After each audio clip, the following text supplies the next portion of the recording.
Good afternoon. Will the Committee of Supply please come to order? This section of the Committee of Supply will now consider the estimates of the Department of Natural Resources and Northern Development. Does the Honourable Minister have an opening statement? Yes, I do. The Honourable Minister of Natural Resources and Northern Development. Well, good afternoon, and thank you, Mr. Chairperson. It's my pleasure to be here today and speak as the Minister of Natural Resources and Northern Development. This is a great opportunity to speak about how the department's programs will deliver value within this year's budget. I want to state how pleased I am to be the minister of this new department that serves Manitobans in numerous ways. I would like to begin by acknowledging the dedication and professionalism of all the staff within our department. As the minister, I take my role very seriously, and our vision is one of a working landscape where people, communities, and nature thrive. This vision reflects our government's commitment to balancing the needs of Manitobans in all aspects while working collaboratively with stakeholders from local communities and Indigenous communities to industry. Our goal is for the department to take a leadership role in ensuring the long-term sustainability of fish, forests, and wildlife and protected space. These goals are not mutually exclusive and benefit all of Manitoba. Over the last year, my department has been collaborating with many Manitobans across the province, Indigenous communities, and other stakeholders to promote the management and responsible use of our natural resources. Listening to Manitobans is something our government and myself as minister have been doing with great success, and this is something I will continue to do going forward. I am committed to listening to Manitobans and to stakeholder and industry groups to improve the services our department offers. I want to highlight several priority areas of work in our department as a way to frame the opening of our discussion in committee today.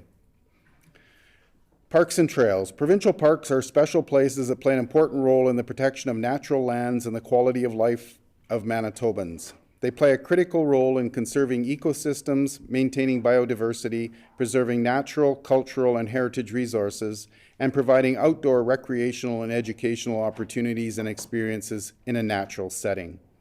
To enhance visitor experience, modernize funding mechanisms for park services, and identify opportunities to attract private and philanthropic investment to upgrade facilities, my department is dedicated to renewing the provincial park strategy.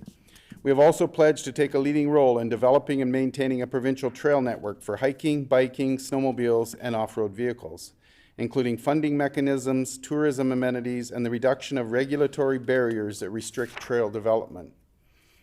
As part of our parks infrastructural renewal strategy and trail strategy and action plan, we are working hard to create a high-quality network of accessible trails that will provide health, social, and economic benefits for trail users and communities across the province.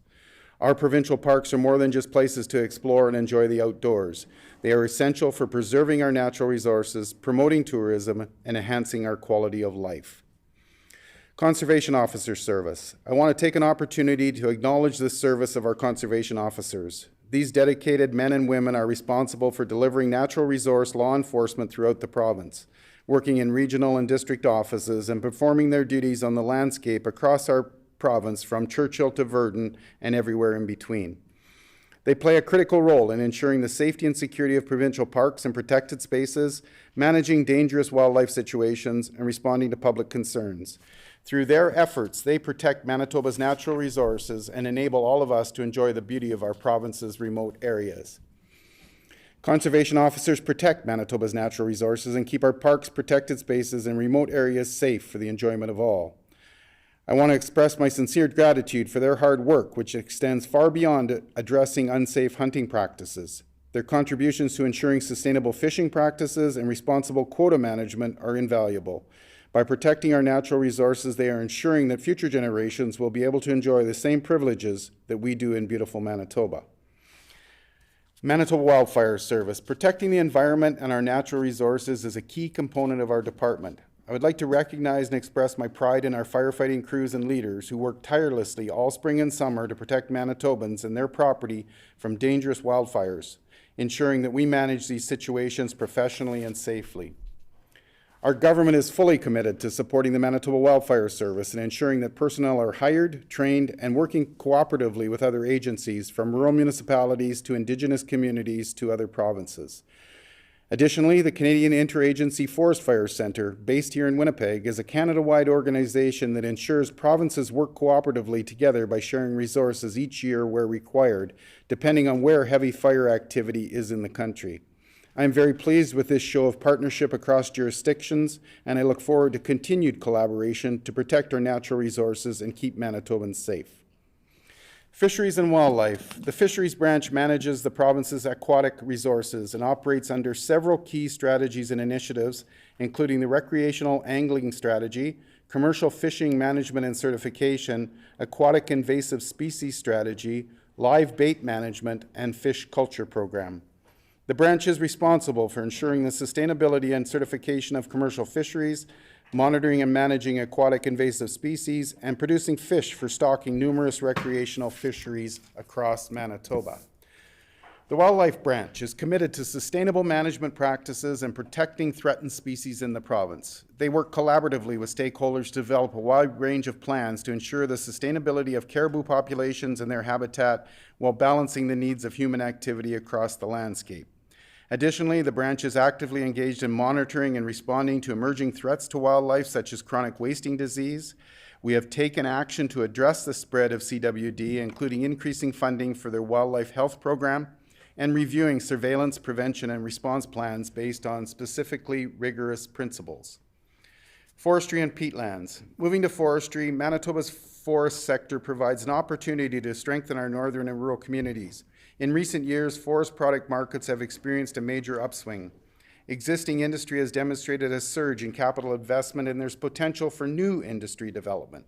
The department is actively working with industry and Indigenous nations to build a resilient and inclusive forest sector that is poised for growth.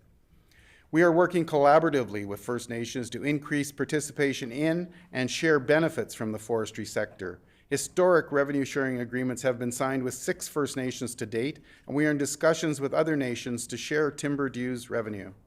We are working closely with industry to ensure stability and certainty in wood supply, which is important for continued capital investment. Major initiatives include supporting partnerships and assisting with the navigation of regulatory requirements.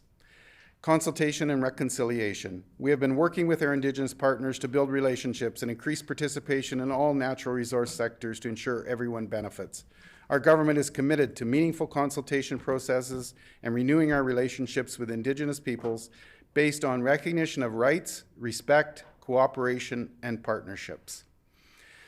In closing, there are many ongoing activities and crucial priorities for our department. We are committed to building partnerships and continuing our ongoing discussions and consultations with individuals, industry, and Indigenous communities across Manitoba.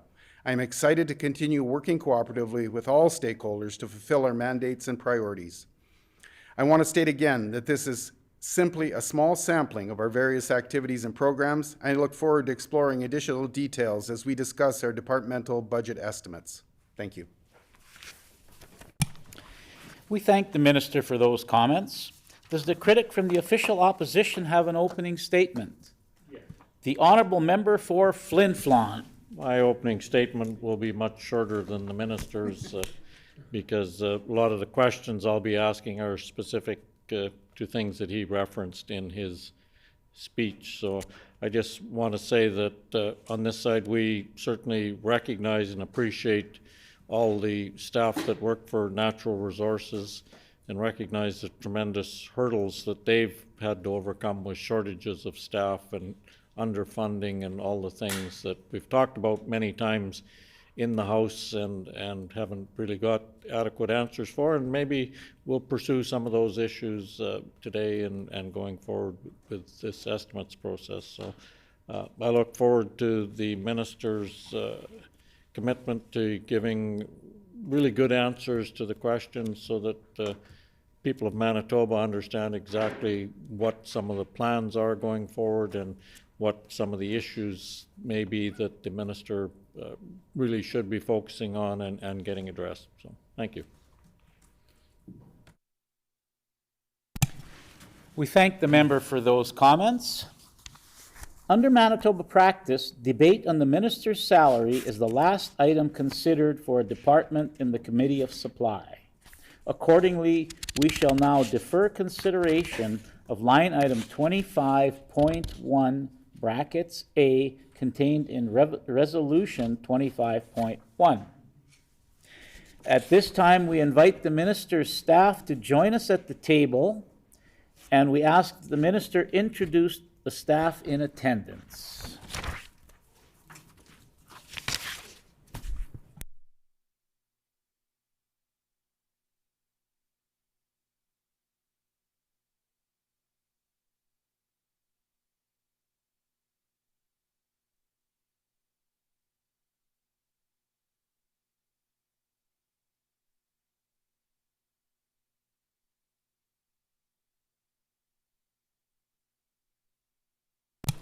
The Honorable Minister of Natural Resources and Northern Development. Thank you, Mr. Chair. I'd like to acknowledge the senior staff from my department that are with me here today. To my immediate left here is Ryan Kloss, the Acting Deputy Minister. We have Todd Callan, the Executive Financial Officer and Assistant Deputy Minister of the Finance and Shared Services Division. We have Jana Schott, the Assistant Deputy Minister responsible for the Parks and Trails Division. We have Matt Conrad back there, the Acting Assistant Deputy Minister of the Stewardship and Resource Development Division. And we have Kristen Hayward up front here, the Assistant Deputy Minister responsible for the Resource Management and Protection Division. And my Special Assistant over there, Colin Robinson. Thank you, Minister. The floor is now open for questions. The Honorable Member for Flin Flon.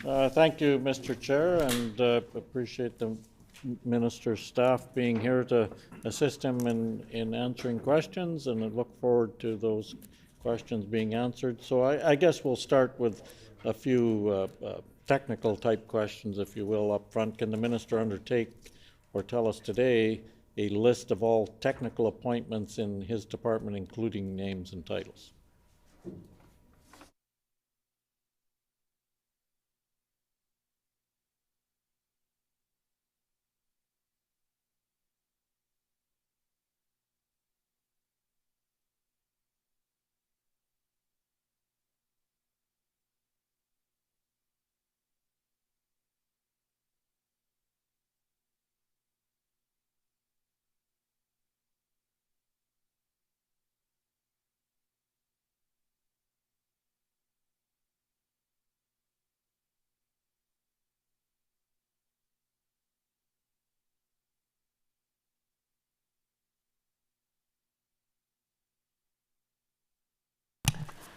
The Honorable Minister of Natural Resources and Northern Development. Thank you, Mr. Chair.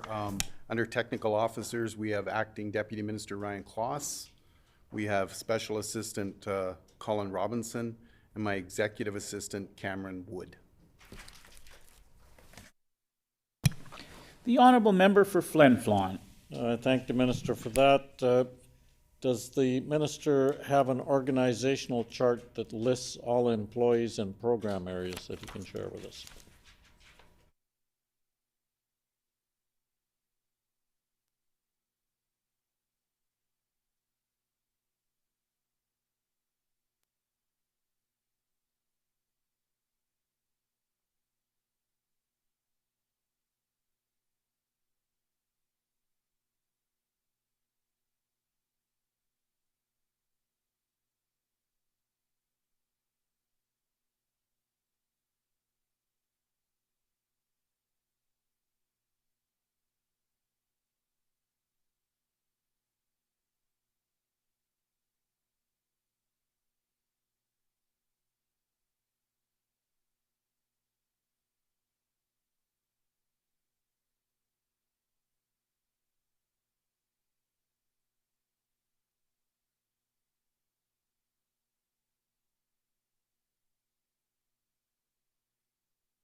The Honorable Minister of Natural Resources and Northern Development. Thank you, Mr. Chair. So, the MLA for Flin Flon presumably has a supplement to the estimates of expenditure in front of them. Just take them to page 3. Page 3. It says page 3, but it might be a little deeper in. There's a page in there that says organization structure as of April 1st. Would you like me to read through all that for you? I don't believe you need to read through it all. Do you need to recognize him, or you just can't have a conversation like that? The honorable member for Flin Flon. I thank the minister for pointing that out in the book. I guess, is there anything missing from that chart, or does it break down any further into the operational ends of things that we need to be aware of?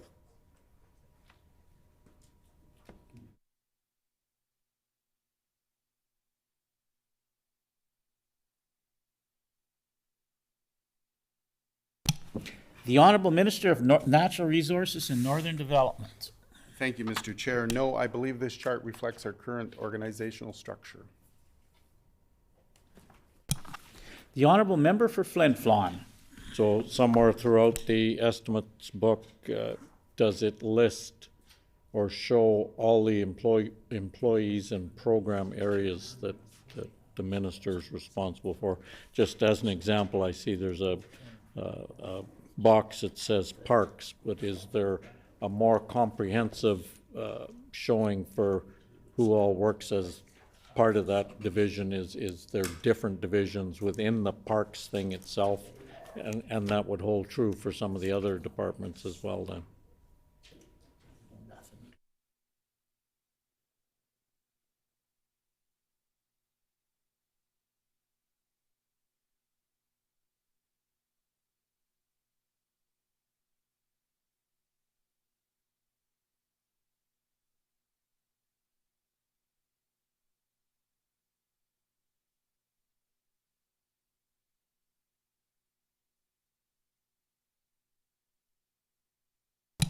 The honorable minister of Natural Resources and Northern Development. Well, thank you, Mr. Chair.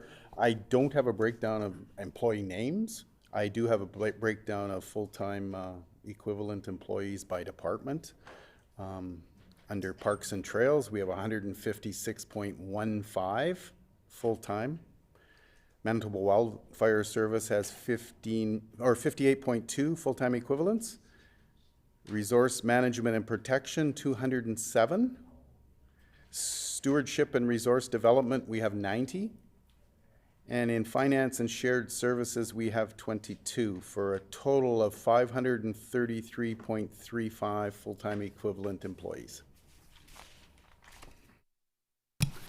The honorable member for Flin Flon. So I thank the minister for that. So I guess looking at a chart that's provided earlier on in the book, page 9, it's shown as. It talks about core staffing, 2023-24, looks like 533.35 full-time equivalents, and the previous year was 518.25 full-time equivalents. So can the minister tell us where those positions have been added?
The Honorable Minister of Natural Resources and Northern Development. Well, thank you, Mr. Chair. As the member will see there, we had an increase of 15.1 full-time equivalent employees for 23-24, and they're all in the Parks and Trails Division. The Honorable Member for Flin Flon. Thank you for that. So they're all in the Parks and Trails Division, so can you give us some kind of breakdown as to what those positions exactly are? That, is it like conservation officers, or is it people that are out chopping firewood? Just so we have an idea of where exactly it is that you've added staff?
The Honorable Minister of Natural Resources and Northern Development. Well, thank you, Mr. Chair.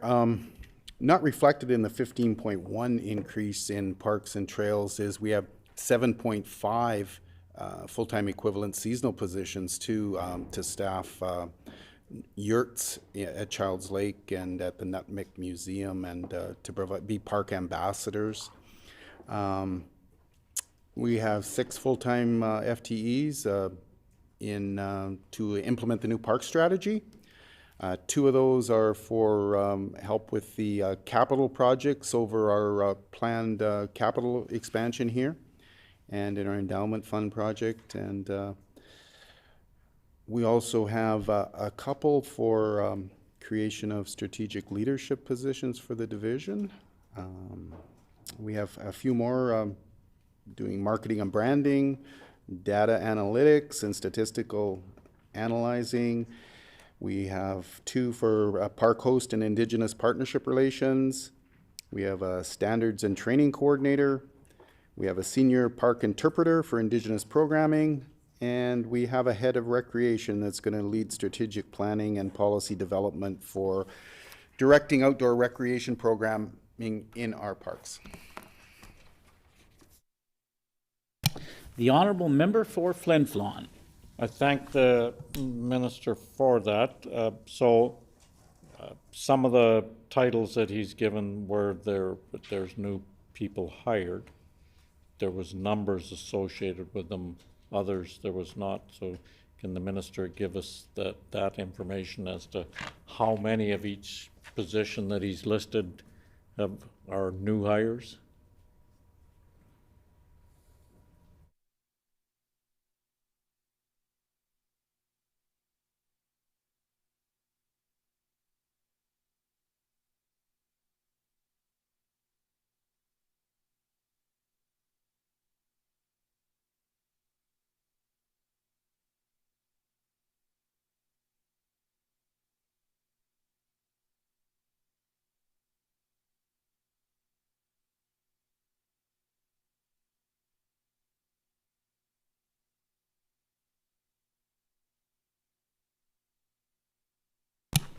The Honorable Minister of Natural Resources and Northern Development.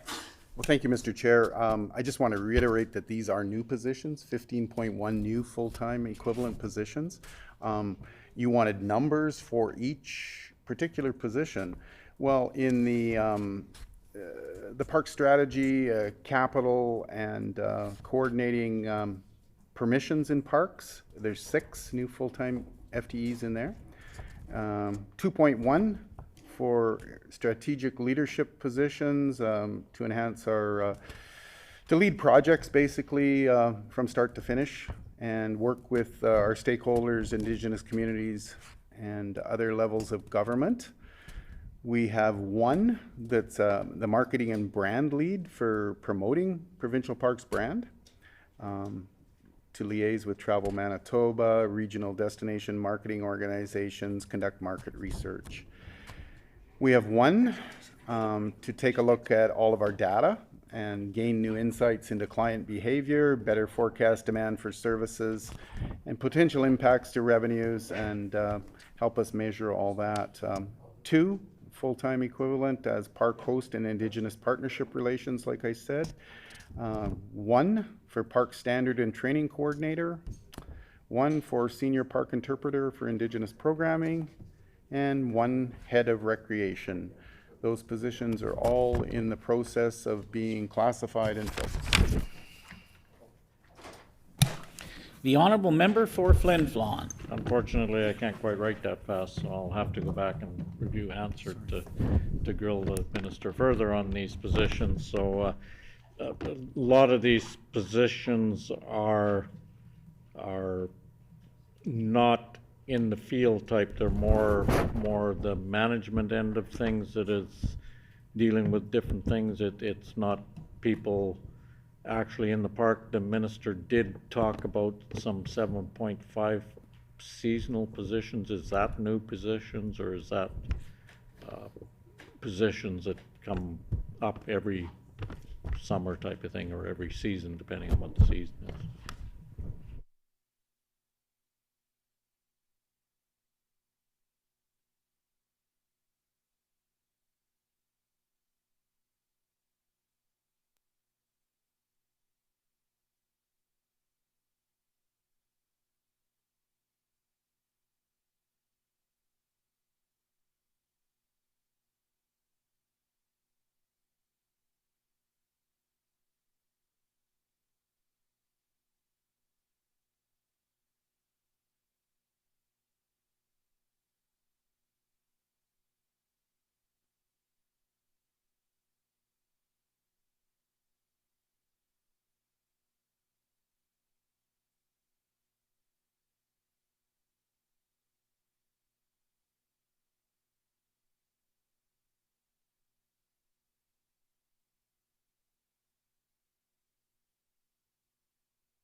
The Honorable Minister of Natural Resources and Northern Development.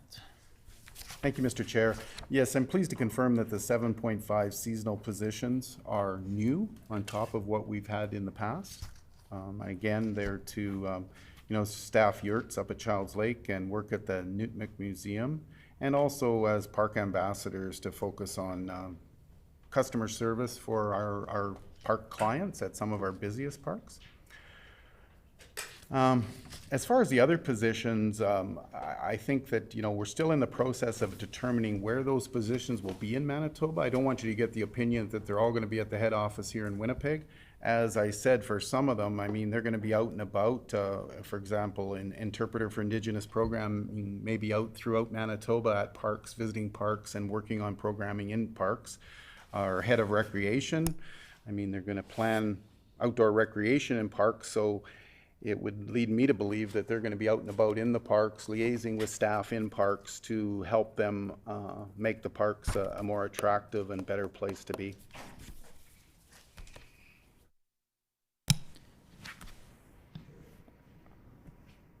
The honourable member for Flin Flon. So the minister's indicated that there's 15.1 new positions, giving us kind of a breakdown of what they are. So have these positions been filled yet? Have those people been hired? Or are those positions yet to be filled and are presently sitting vacant? It would appear that the minister's not quite sure where some of them are going to be stationed or specifically what maybe their roles were going to be. So if the minister could expand on that a little bit so that we have a better understanding of just where these positions are going to be and what they're going to be, that would be greatly appreciated.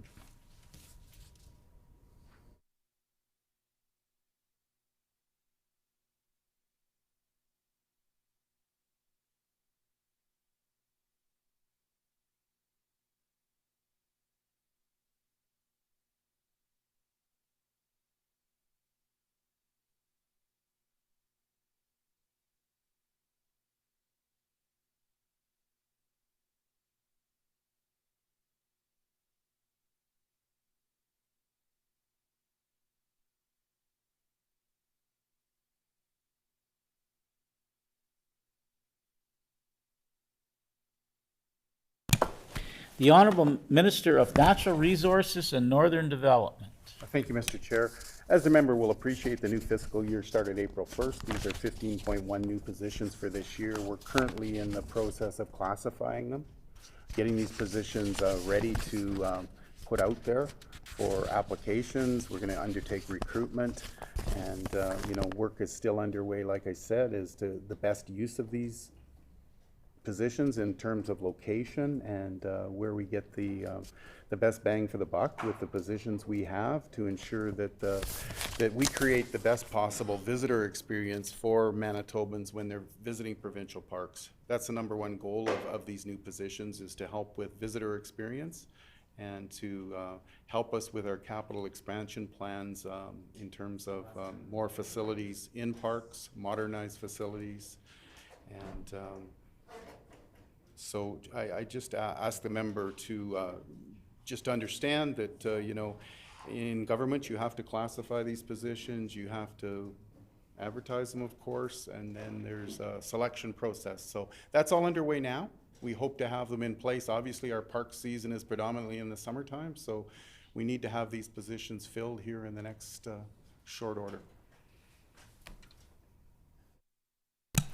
The Honourable Member for Flin Flon.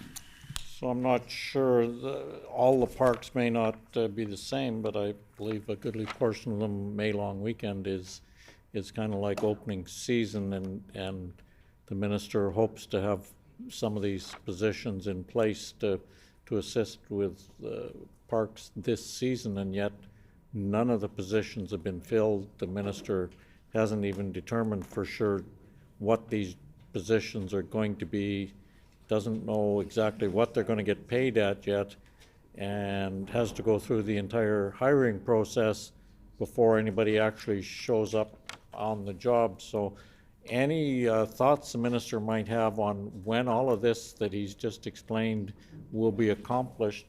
Will any of these positions actually be in place this year?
The Honorable Minister of Natural Resources and Northern Development.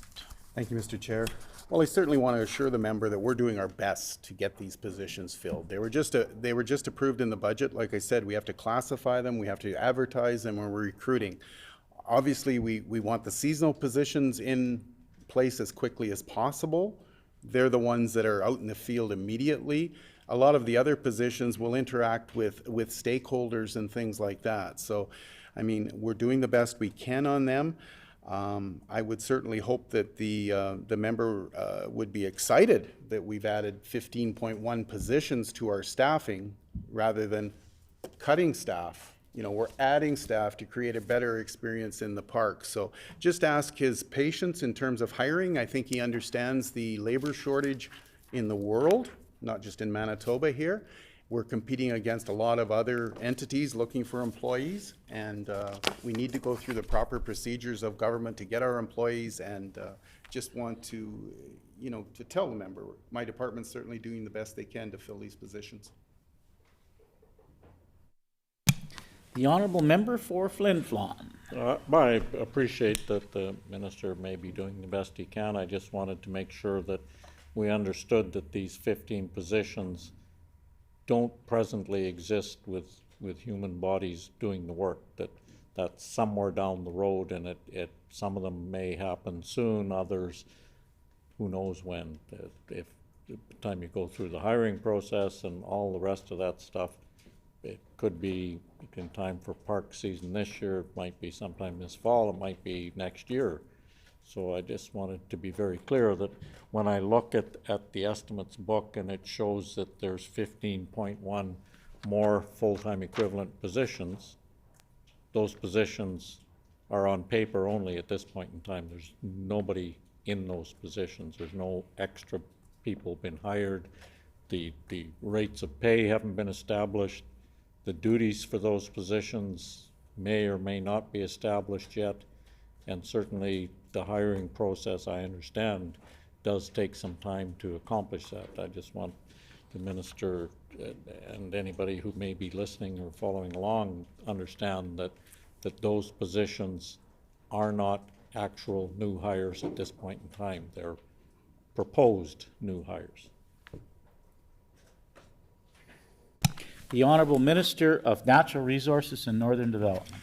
Yes, I think I want to be clear to everybody here today and people listening that these positions were improved in budget 2023, 15.1 new positions. We're currently looking to fill these positions as quickly as possible. Like you say, we're going through the process. You understand the process of government.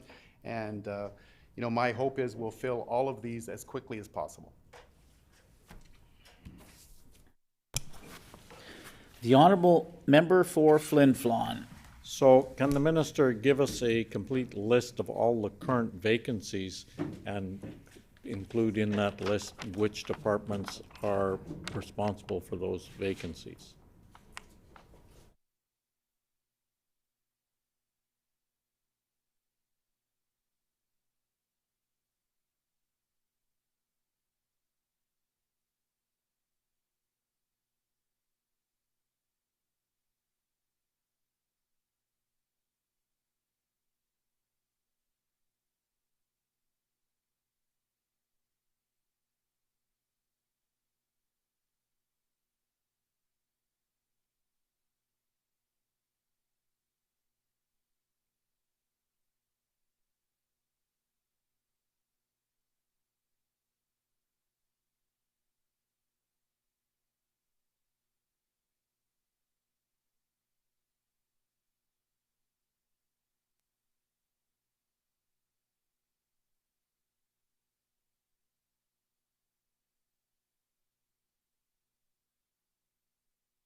The Honorable Minister of Natural Resources and Northern Development. Well, thank you, Mr. Chair. So I can go through the 5 different departments here and give you the number of vacancies as compared to, our full-time equivalents. The Finance and Shared Services Division, there's 22 full-time equivalent positions. We have 6 vacancies. The Stewardship and Resource Development Division, we have 90 full-time equivalents, and we have 32.4 vacancies. The Resource Management and Protection Division, we have 207 full-time equivalents, and we have 42.45 vacancies. The Manitoba Wildfire Service, we have 58.2 full-time equivalents, and we have 12.55 vacancies. And in the Parks and Trails Division, we have a 156.15 full-time equivalents, and we have 15.9 vacancies.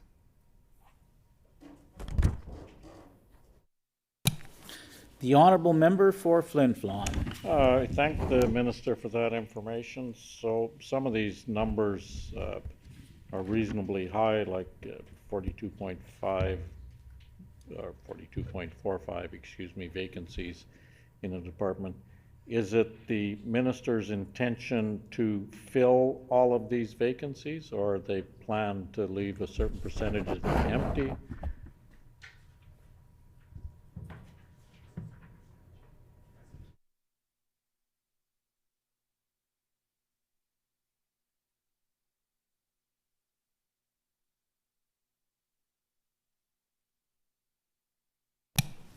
The Honorable Minister of Natural Resources and Northern Development. Thank you, Mr. Chair.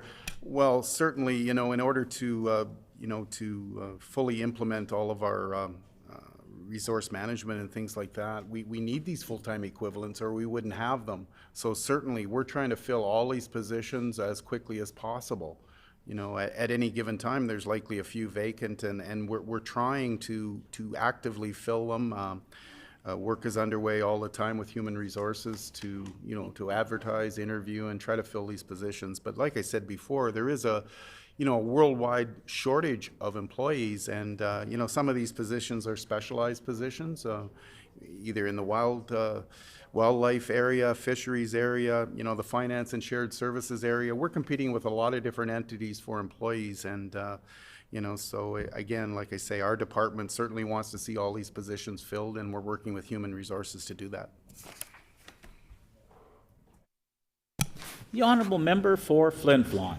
I appreciate what the minister is saying. Can he tell us then how long these vacancies have been in place?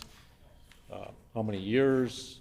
Can he give us the number for the last couple of years for comparison's sakes? Has it gone up? Has it gone down? Has his efforts since he's been the minister to get these positions filled actually accomplished what he said he's trying to do?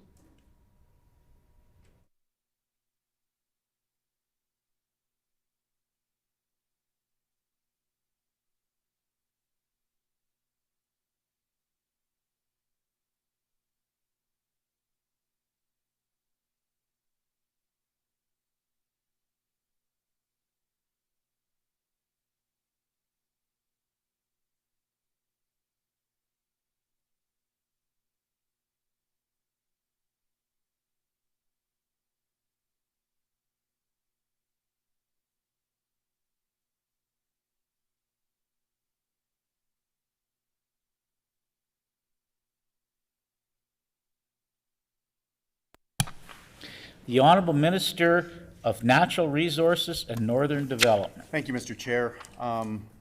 Yes, I've been told that about half of the employees have become, half of the positions have become vacant in the last year.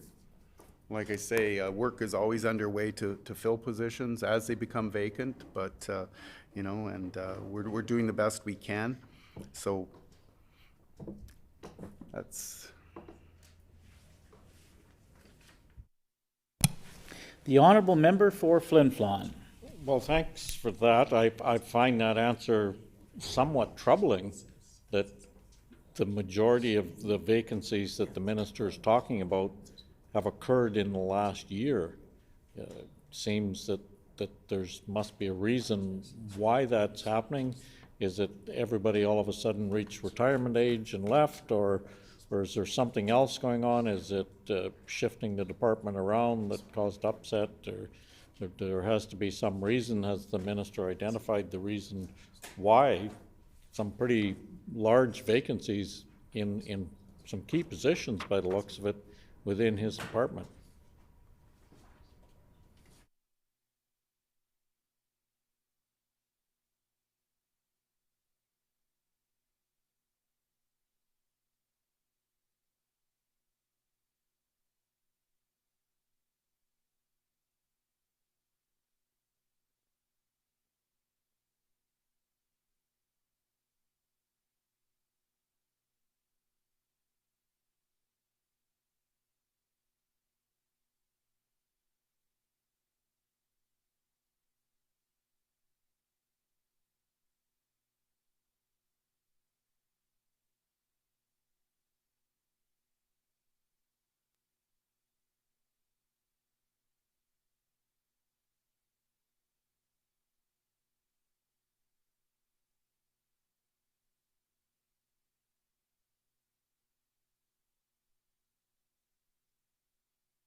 The Honorable Minister of Natural Resources and Northern Development.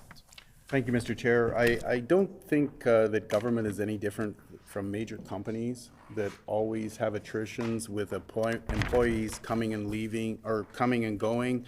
You know, some of them may be to retirement, some may be losses to private industry.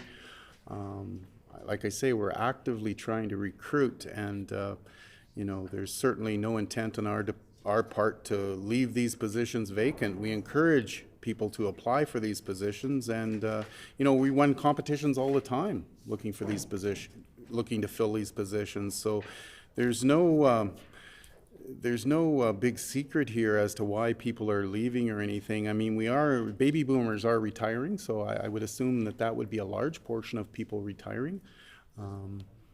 And again, with the worldwide labor shortage, it's just not as easy to recruit people. Sometimes you can run competitions and not get anybody applying, and you've got to run them all over again. And so I think that to try to put a finger on why we had, you know, 50 vacancies over the past year, it's just not possible to put our finger on why we have those vacancies. But we're actively recruiting to fill those positions. The Honorable Member for Flin Flon. So then perhaps the minister could give us a breakdown of the last few years of how many vacancies were year by year, going back, I don't know, 5 years or something. If what he said earlier was that most of these positions became vacant this year, does that mean every year prior to that there was less vacancies, less attrition? If, as the minister suggested, that it's got to do with baby boomers, perhaps, that we know they were getting towards retirement age. So what steps were taken as far as succession planning, if you will, to ensure that we had people in the employment pipeline getting trained, getting qualified, ready to assume positions when we knew that potentially we were going to have a lot of openings, if that's what the minister is suggesting?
The Honorable Minister of Natural Resources and Northern Development. Well, thank you, Mr. Chair. Certainly the staff we have, we're investing in training our staff, you know, and ensuring they're the best, can be the best possible people in the roles that they have to perform here in the province. We don't operate a training academy. I think the member was suggesting we should have people in the pipeline ready to jump in and fill positions. Unfortunately, it doesn't work that way. I mean, we don't have people sitting on the sidelines ready to come into government when we need them. Thus, the ongoing recruiting aspect, you know. I think that the member will recognize that we went through a couple years of COVID. I mean, that was an issue too in terms of recruiting. You know, people were hunkering down instead of going out and having jobs. They were leaving jobs, things like that. So, you know, we appreciate all the employees we have in our department, and we're certainly work with the employees we have to ensure that they have great working conditions and are well taken care of. And like I say, we're certainly trying to run competitions and recruit people as quickly as possible to become staffed as fully as we can. The Honorable Member for Flin Flon. Well, I thank the minister for that. He's referred it to being similar to private industry that may have recruitment issues, but most, although I shouldn't say, a lot of private industries would recognize that they need to start the hiring process and start training people even at the entry level so that people can keep moving up, but that doesn't seem to be what's taken place here with all these vacancies. The other thing I asked the minister about was what kind of the vacancy looked like going back for 5 years or so, even prior to the pandemic. Were there these large vacancies? The minister said that most of them just became vacant in the last year. The other question, I guess, that comes out of that is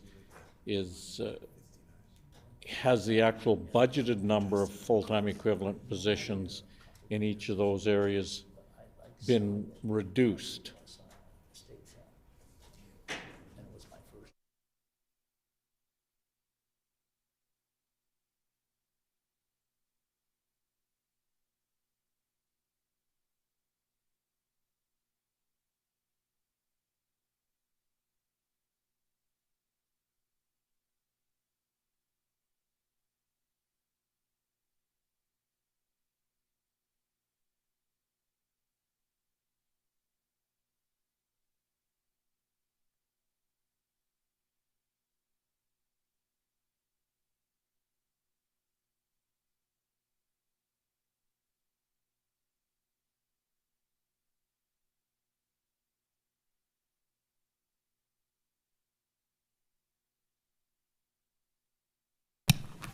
The Honorable Minister of Natural Resources and Northern Development. Thank you, Mr. Chair.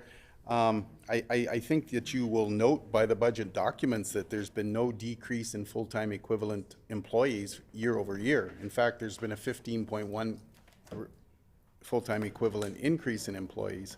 We continue to recruit all the time, whether they're entry-level positions or senior positions within our departments. The recruitment effort continues. We encourage people to apply. Again, we want our department staffed up as fully as possible. There's no intent to leave positions open on our part at all. It's fill as many as we can, get the people working in all our departments to ensure Manitobans have a great experience.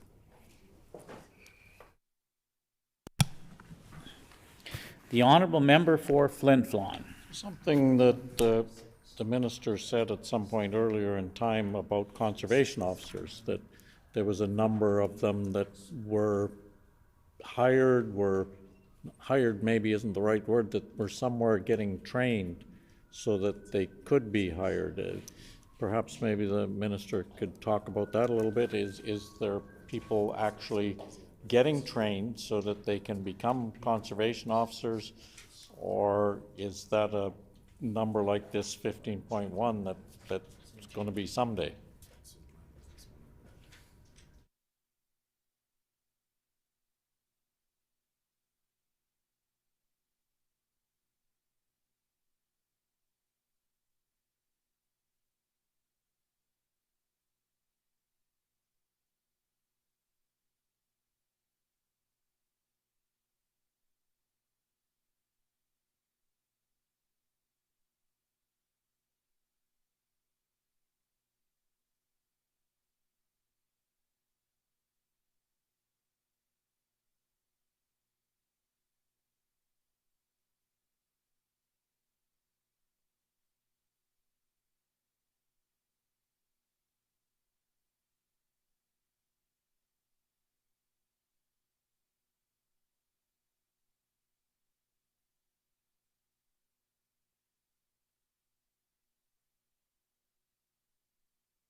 The Honorable Minister of Natural Resources and Northern Development.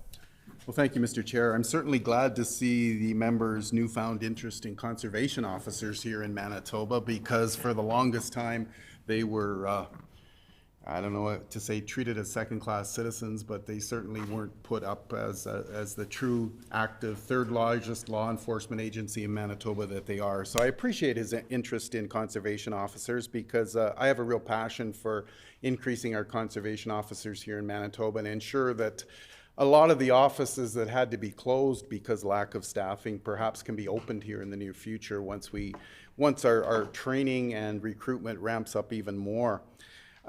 We currently have 9 conservation officers hired. They were hired at the beginning of April. They're heading out to the Western Canadian Law Enforcement Academy in Lac La Biche, Alberta, for training in mid-May. It's a 6 to 8 week course, which we then expect that these 9 will be back here in Manitoba and posted to various positions around the province.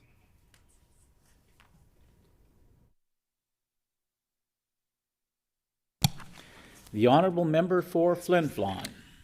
I'm sorry that my line of questioning seems to be upsetting the minister a little bit. Certainly, I've never had anything but the utmost respect for conservation officers. Had a brother-in-law that was conservation officer, actually died in the service being a conservation officer. So I kind of take exception to the minister implying that I have some sort of lack of respect for conservation officers. 9 positions have been hired. How many positions will still remain vacant after these 9 come into being?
The Honorable Minister of Natural Resources and Northern Development. Well, thank you, Mr. Chair. It certainly wasn't my intention to get under the skin of my friend from Flin Flon there.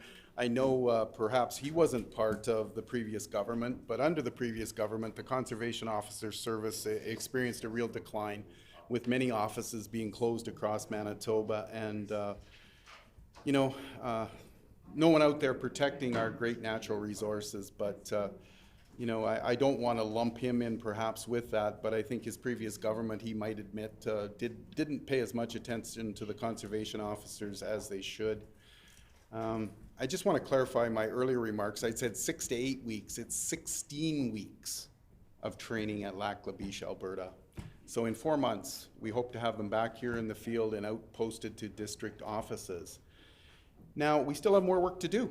We have 13 positions that are still vacant, and recruiting is underway at this point, and we hope to be successful in recruiting more people from across Manitoba, from the south, from the north, people who are looking for jobs working in the great outdoors here, and like I say, it's continuing. We hope to have a full staff complement of 125.65 when we're done with our recruitment efforts to get up to that level.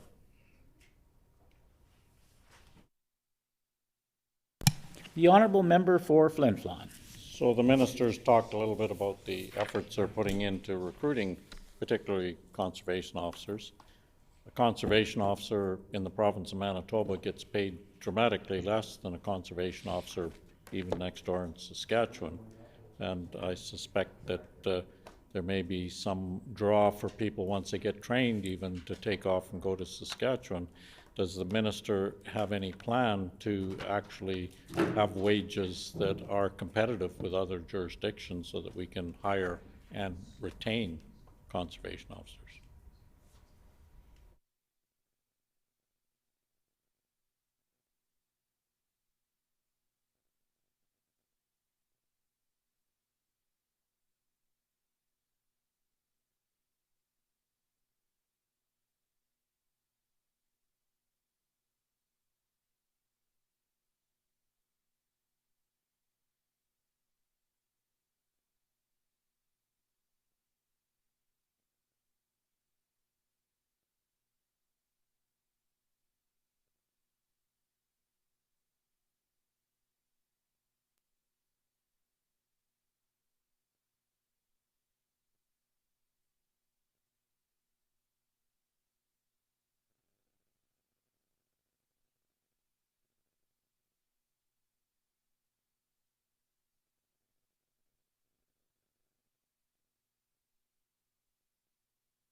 The Honorable Minister of Natural Resources and Northern Development. Well, thank you, Mr. Chair. I'm sure the member has budget documents in front of him that will show that the Conservation Officer's Service has received a $7.4 million increase for 23-24. We are certainly modernizing our Conservation Officer Service. They've been lacking a lot of safety equipment, which includes, you know, many things that you would expect law enforcement officers to have in today's day and age. They've lacked a modern dispatch system for communications. We have a communication system, but had nobody to talk to. We've invested in, like I say, a lot of safety equipment for officers. We've invested in new trucks, unmarked vehicles, things like that to help them out on the field. We've invested in, you know, infrared helicopter surveillance in high areas where there's high prevalences of poaching. And so just want to say that our conservation officer conservation officer service is very important to this government, and I think you can see that by our commitment of $7.4 million that includes staffing, safety equipment, dispatch, and new equipment. The Honorable Member for Flin Flon. Well, the minister talked about a lot of equipment that they're planning to spend money on, which certainly I appreciate that equipment has to be updated from time to time, and sometimes the world changes and certainly more safety equipment may be required than it used to be, and I appreciate that. The question was specifically about attracting people by paying them competitive salaries. Now, the minister and the union, I believe, had signed a memorandum of understanding that gave conservation officers particularly a small increase in pay, but it still doesn't leave them anywhere close to being competitive with other jurisdictions. Does the minister think that if we paid competitive wages, we may have a better chance of attracting and keeping, particularly conservation officers?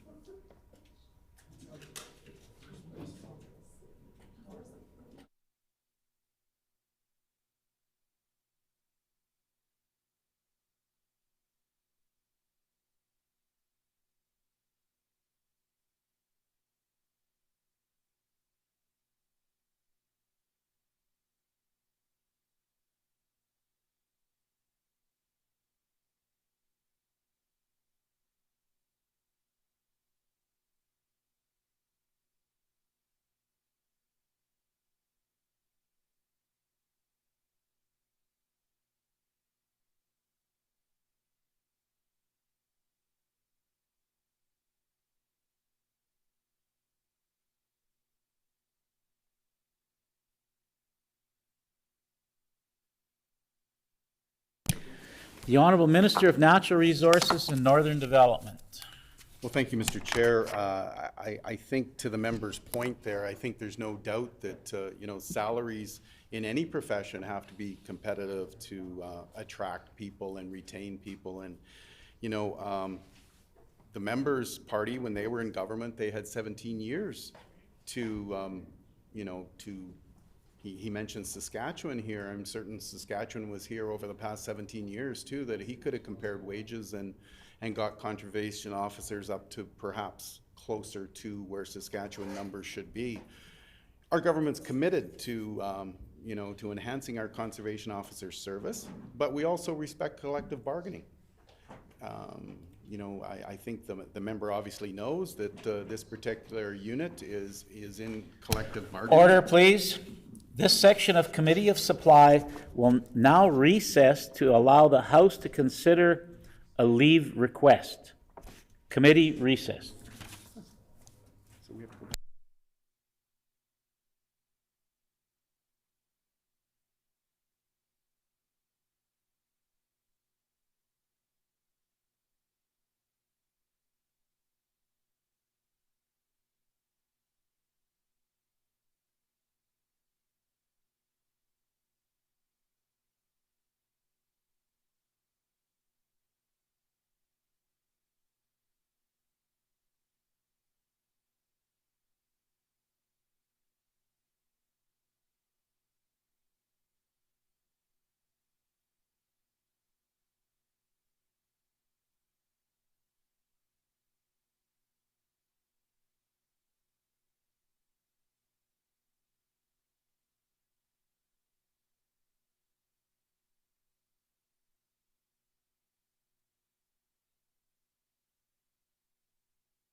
And we're good to go.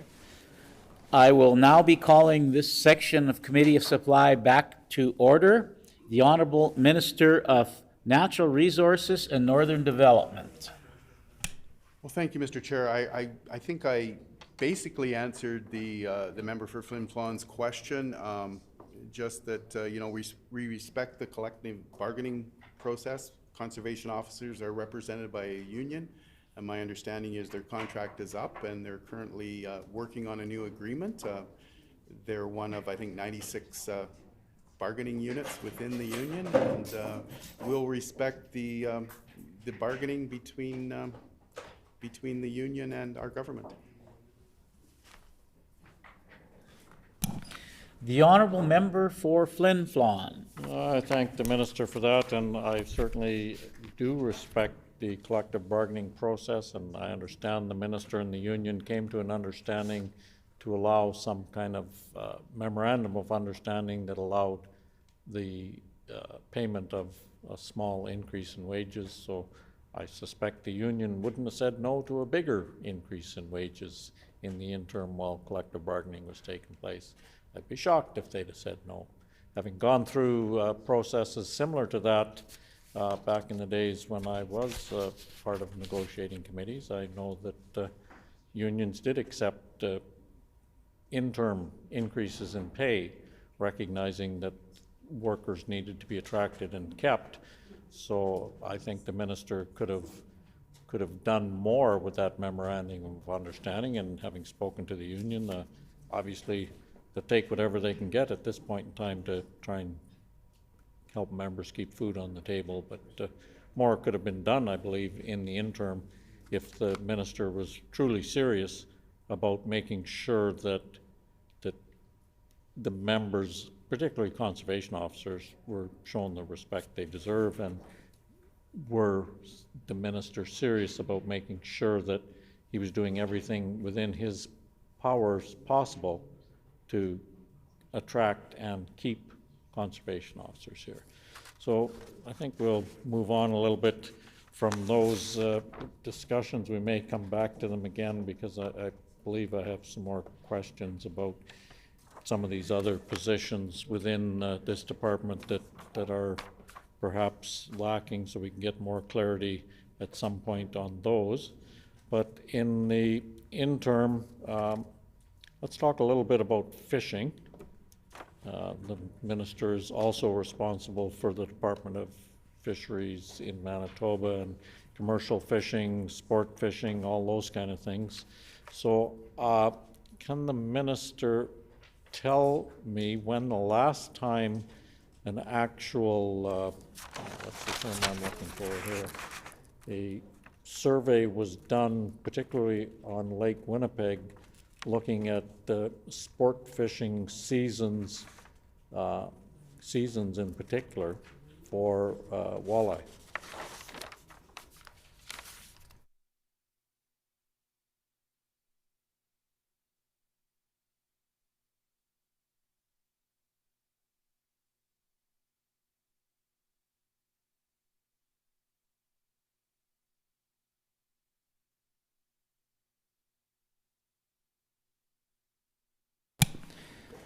The Honourable Minister of Natural Resources and Northern Development. Thank you, Mr. Chair. I guess I'd just ask the member to be a little more specific. Are you talking stock assessments? Are you talking length of season, start dates of season, end dates of season? What are you asking us? The Honourable Member for Flin Flon.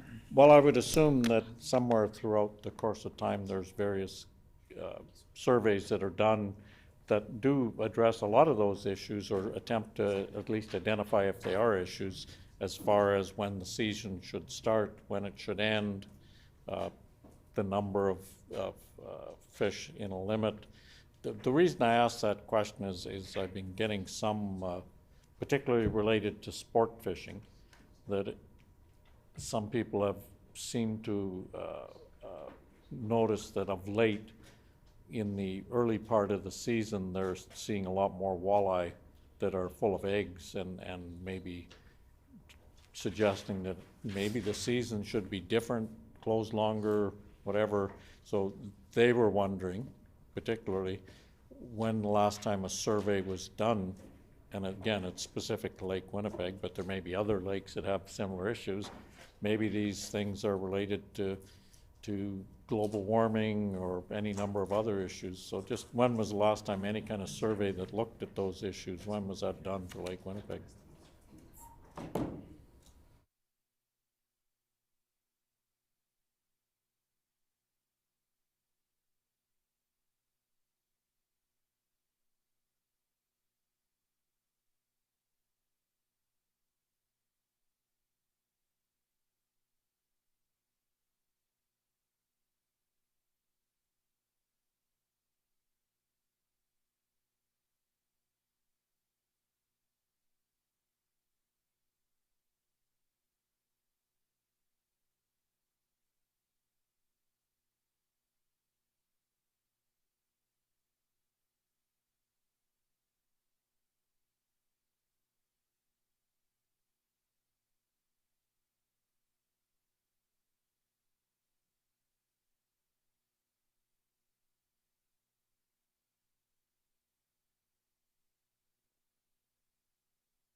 The Honorable Minister of Natural Resources and Northern Development. Thank you, Mr. Chair. So the member's question was about the walleye in Lake Winnipeg. So we've been monitoring the spawning over the last 15 years, the department has, and the average date of spawning is May 25th. Later springs, and you get a year with a late spring like this, it delays spawning.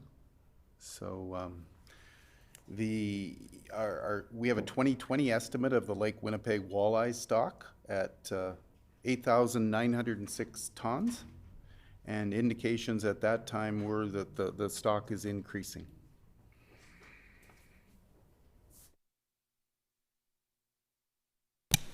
The Honorable Member for Flin Flon. Can I get the minister to just repeat the last part of the answer that he gave, just so I can make note of it, that last 15 years, there's a time frame where the spawning has been noticed, that there may be a delay because of late springs, and then The Honorable Minister of Natural Resources and Northern Development. Yeah, thank you, Mr. Chair. As the member says, we've been monitoring spawning for the last 15 years, and the average date of spawning is May 25th. But we're noticing with later springs that there can be a bit of a delay on that. 2020 estimate of Lake Winnipeg, the total stock was 8,906 tons, and all indications are that the stock is increasing. The Honorable Member for Flin Flon. I thank the minister for that. Hopefully that will clear up any issues, and it may just be that somebody's noticed in the last couple of years, because the last couple of years, spring seemed to forget to come, so. So looking at fisheries still, can the minister provide the number of tickets issued to Manitoba fishers over the last year?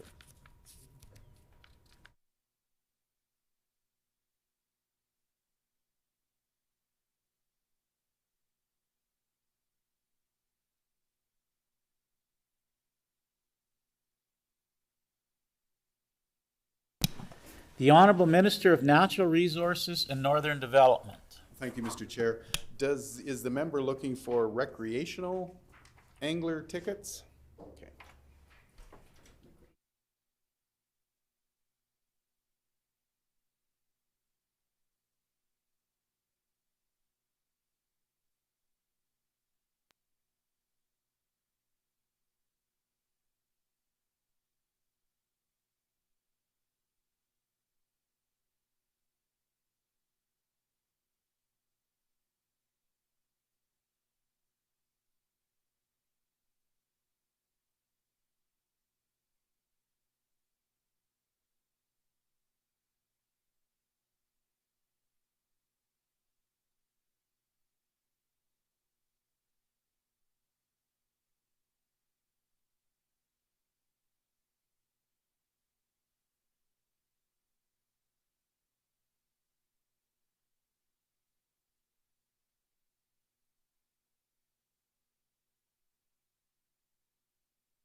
The Honorable Minister of Natural Resources and Northern Development.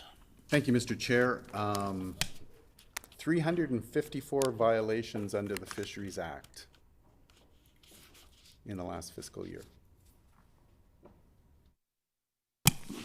The Honorable Member for Flin Flon. Is that just for Manitoba residents, or is it broken down so that we know it's Manitoba residents, other Canadian residents, residents from other countries? The Honorable Minister of Natural Resources and Northern Development. No, it's a total number of violations. It's not broken down to where the violator came from. The Honorable Member for Flin Flon. Would that be a useful piece of information so that we know if particularly people coming fishing from other jurisdictions are likely the ones that are more prone to be overfishing, breaking the rules type of thing, so that specific rules then could be developed for foreign fishers as opposed to blanket policies that may affect Manitoba fishers? I'm just curious as to the minister's thoughts on more information as opposed to less. Would that be useful?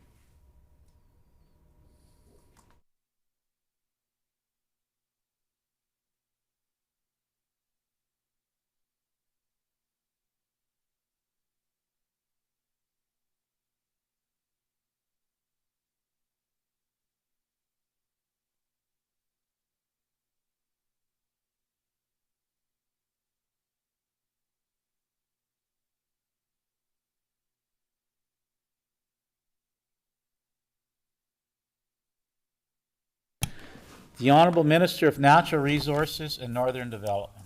Well, thank you, Mr. Chair. I certainly appreciate all the hard work done by our department and by our COs on enforcement across Manitoba here. And I think that, you know, we have started since under my tenure here as minister to create bi-weekly reports that go out to the media across Manitoba that detail any major poaching, angling infractions and things like that. We certainly want the public to know that you know, illegal fishing or illegal hunting is not good, and we've endeavored to you know, follow some of these people through the court system and report back to Manitobans to show the good work our conservation officers are doing. I mean, they're out there educating people too on fishing. And like I say, when a ticket is warranted, there was 354 violations reported last year, and I think that's a testament to the work our officers are doing, and I certainly think that you know, they'll continue their good work of monitoring the fish stocks here in Manitoba. The Honorable Member for Flin Flon. I thank the minister for that interesting answer, if nothing else. So on page 10 of your departmental estimates, it states one of your goals is to increase the number of eco-certified fisheries. Can the minister break that down and tell us exactly what that means in practice to become an eco-certified fishery? And how many do we have? How many are in the works? Or all that kind of good information?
The Honorable Minister of Natural Resources and Northern Development.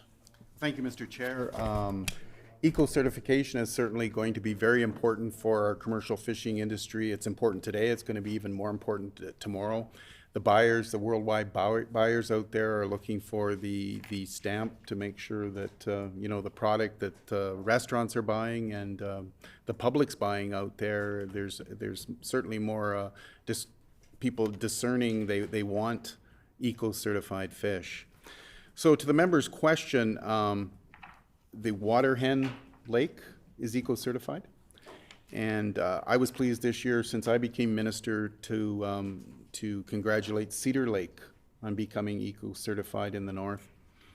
We're currently working with commercial fishers on Lake Manitoba, Lake Winnipeg, and Lake Winnipegosis to, you know, to go through the steps and the procedures involved in having those lakes eco-certified, which in the end will put more money back in the fishers' pockets, which is our goal, to ensure our commercial fishing industry is sustainable for fish stocks and for fishers now and into the future. The Honorable Member for Flin Flon.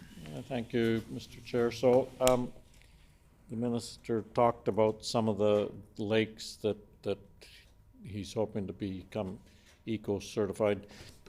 Can the minister give me a sense of what that would mean, particularly for the commercial fishers on some of those lakes? Will it affect their catches, their abilities to earn a living? Does it change any of those limits or anything like that? Or is there other criteria that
The Honorable Minister of Natural Resources and Northern Development.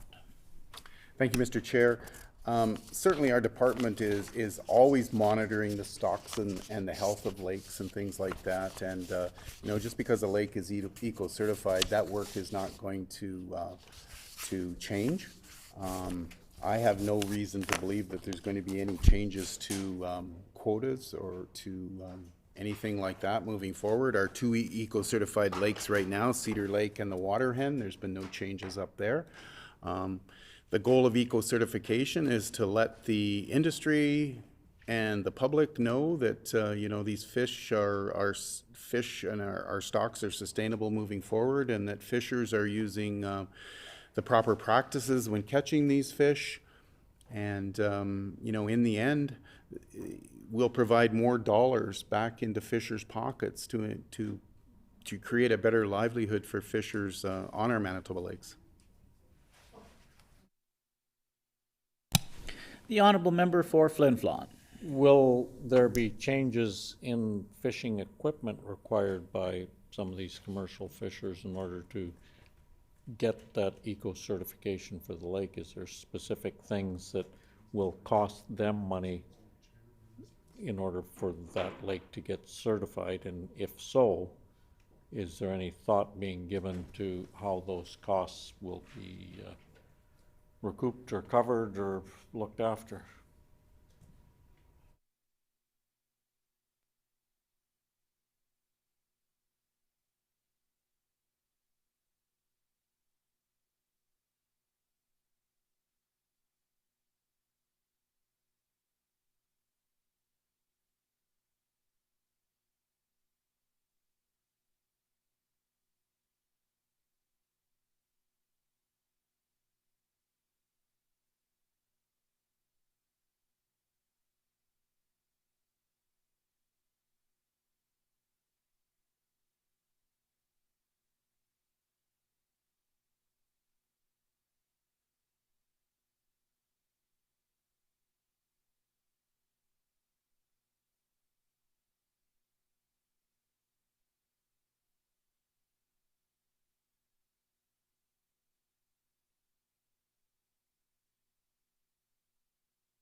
The Honorable Minister of Natural Resources and Northern Development.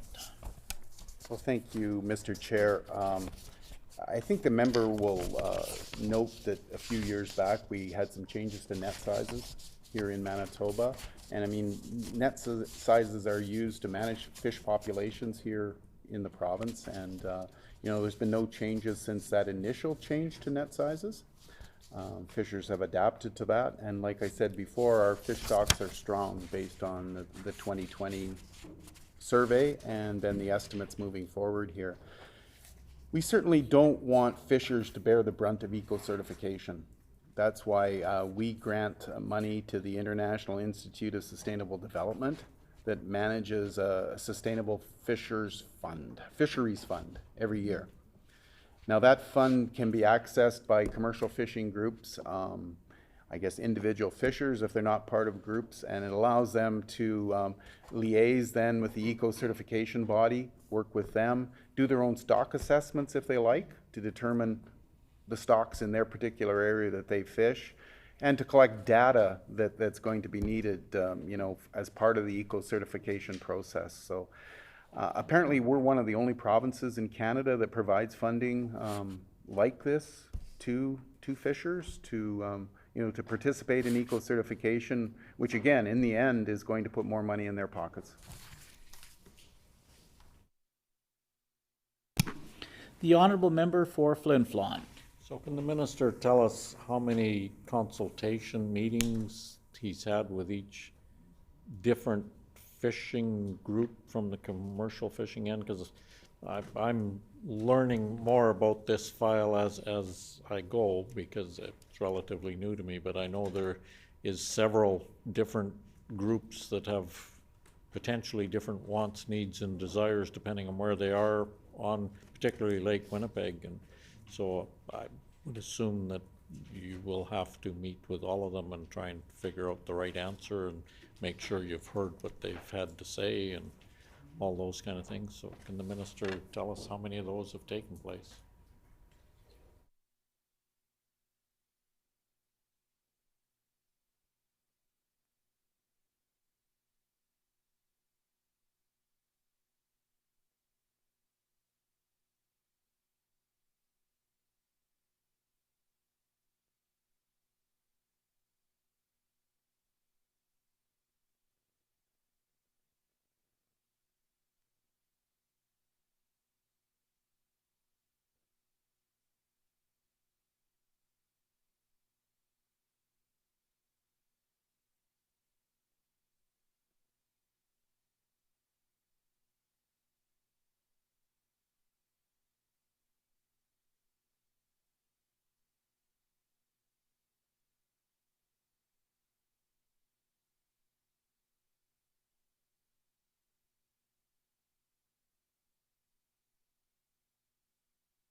The honourable Minister of Natural Resources and Northern Development. Thank you, Mr. Chair.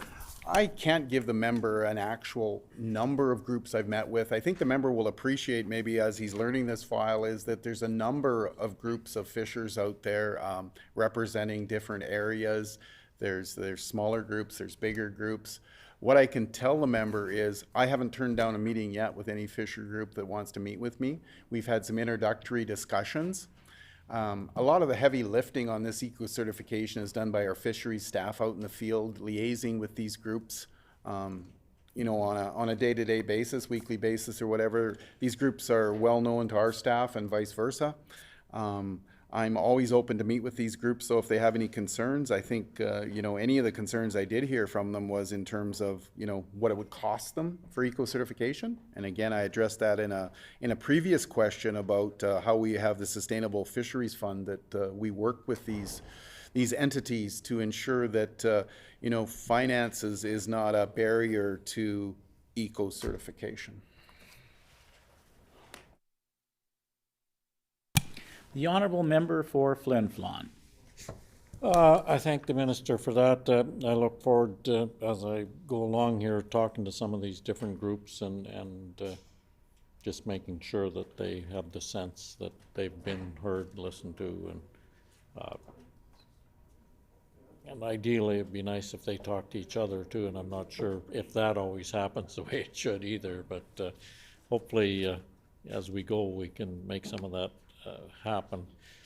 Is there any, from what you've learned so far, what your department has learned so far, are there any groups in particular that are dead set against eco-certification, or are there some specific issues that they want addressed so that they feel comfortable with the eco-certification?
The Honorable Minister of Natural Resources and Northern Development.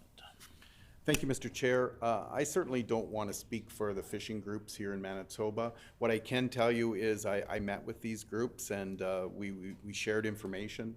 I think that a lot of it involves communication, making sure that they're aware of what eco-certification means, what it will mean to them in terms of their day-to-day operations, what it will mean to them in terms of value for their product. So we're constantly sharing information with them and working alongside them to try to push this process along. In talking to our partners, the companies that they sell their fish to, like Freshwater Fish Marketing Corp and Prestige Foods, I mean, they're also impressing upon fishers the value of eco-certification, because the demand is there for that type of product now, and if we don't move at this on a fairly rapid pace here, we're going to be left behind on the world markets.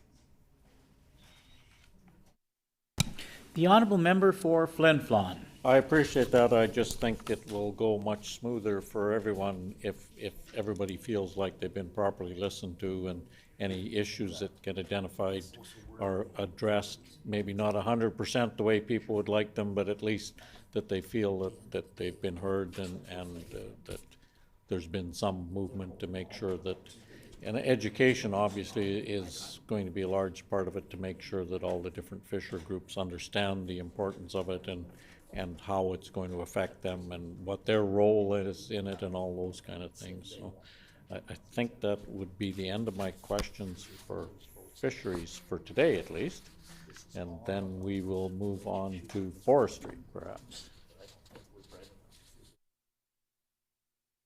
Can the minister tell me how many trees were planted last year?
The hour being 5 p.m., committee rise. Thank you very much.